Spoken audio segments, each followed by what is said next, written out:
Most economists agree that the loss of industry in today's United States is largely due to 2 decades of heavy free trading.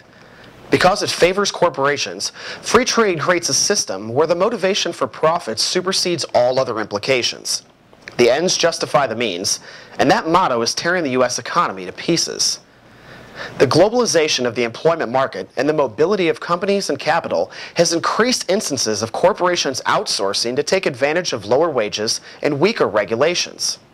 Threats to relocate also allow companies to force reductions in environmental and social standards around the world. Mergers, acquisitions, and corporate restructuring are decreasing employment security. By design, this system is deindustrializing the United States, shipping jobs overseas and substantially lowering the standard of living. The World Trade Organization was designed to enforce this ideal of global free trade. And while world trade has increased 15-fold since 1960, it has hardly been beneficial to the United States.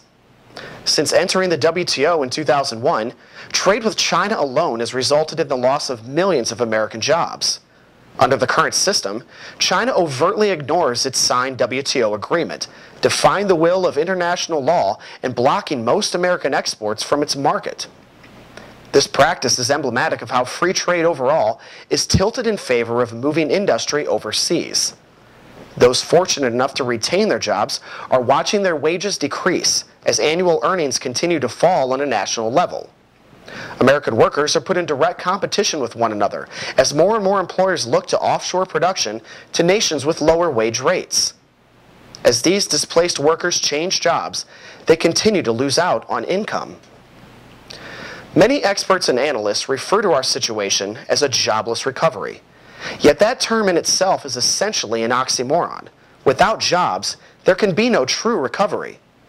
And as long as the United States is actively pursuing free trade and losing industry, it will be very difficult to create those jobs.